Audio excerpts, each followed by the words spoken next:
Чингис хааныхаа ард бид нар нуугдаа суугаад байдаг. 126 болсон мөртлөө. Эзэн хааны өмнө эзэн хааны талбай дээр энэ Монгол хүний чи одоо энэ эрүүгийн элементүүдтэй нийлцсэн. Энэ одоо фашистууд, нацистууд гитлер ингэж л гарч ирсэн байхгүй юу да.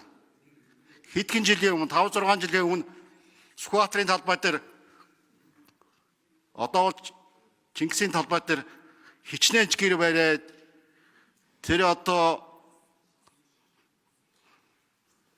Эрдэс 5 толгоогоор тэр захирлан би санхүүжүүлж ирсэн гэж яриад байгаа. Тэгж агсж ирсэн шүү дээ.